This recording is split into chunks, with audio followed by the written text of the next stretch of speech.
Please be seated. I'd like to start tonight's commencement by introducing the people behind me, and I ask that they would stand when I call their name, and if I could get you to just hold your applause until the very end, I would appreciate that. First, our superintendent, Patricia Follett. Joanne Sexton, our director of curriculum and instruction. Zachary Woodard, our business executive. Jeffrey Isaacs, our assistant principal. Stephanie Champney, our president of our school board. And our school board trustees, Michelle Coleman, Kathy Driscoll, Brian Jecker, Eddie Maslin, Tom Tasber, and Daniel Thorpe. We want to thank you all for what you do for our school community.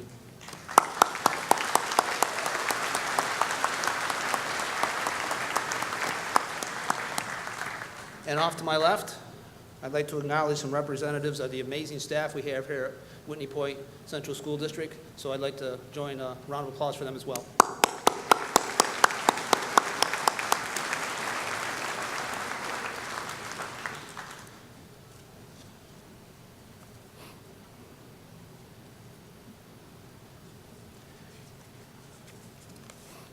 Well, graduates, here we are. I know many of you, even if I do get your names mixed up a little bit once in a while, but you shouldn't take that personally. I once called my oldest daughter's name is Rachel. I once called her Cinnamon, and that was a dog's name, so you can sort of imagine how that went over. I tried to cover up. I said, no, I said, someone come here and help me, but she caught on. She knew I had called her by the dog's name. So don't take it personally when I mix your names up. Since I know so many of you, I also know how hard you all have worked to get where you are right now tonight. Maybe some may have worked a little harder than others, but you've all worked hard to be here. And I know that some of you had to overcome some serious challenges to be here as you all, built your skill set. So I'm going to leave you with this one last thought. Continue to build that skill set that you all possess. Keep working hard and keep overcoming those challenges that you've overcome so far. Don't let them stop you. That's my remaining comments, I guess, to the class of 2017. And with that, I'd like to continue a tradition that we've had here for quite a while. Well, when I say quite a while, it's 9 years since I've been here. And that is, on the count of three, I'd like you to shout the name of your favorite graduate. And I say every year, if you have more than one favorite graduate, just shout real fast. So here we go. You guys just be in the moment and enjoy the positive energy that's about to come your way. 1, 2, 3.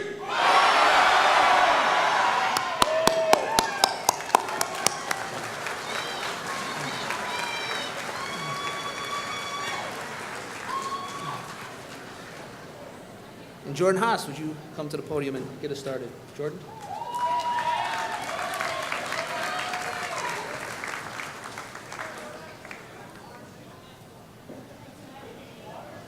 Thanks, Dennis.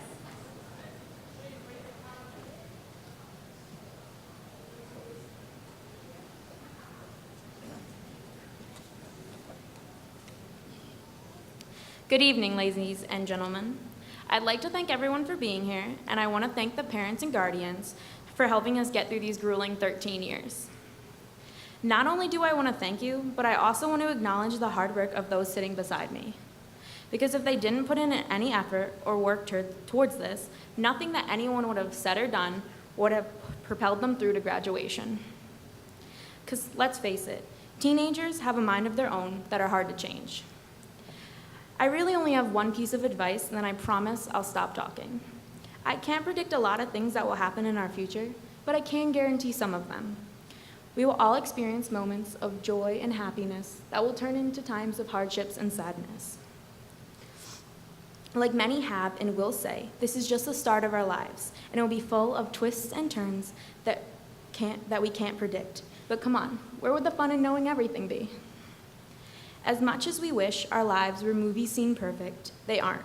But because of this, we don't have to follow a script or set guidelines. We can make our own choices and change the ending as many times as we want to. Never forget who you are and make every day count. Thank you for your time and congratulations. You guys deserve it.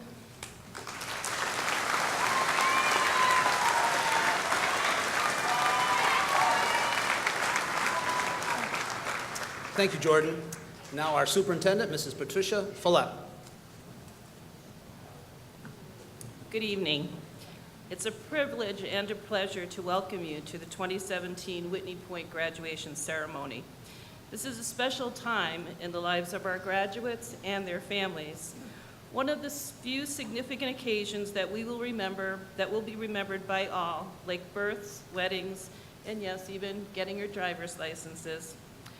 I've experienced a number of events lately that have reminded me, excuse me, of the preciousness and fleeting nature of time. I recently overheard a woman in the grocery store talking to the mother of a young woman. She had some young children with her. She was advising her to enjoy the time she had with her little ones because they grow up so fast. She then introduced the young mother to her daughter, who was graduating along with you this weekend. The young adults on this stage were born the year that we were all worrying about Y2K and what that might bring to us.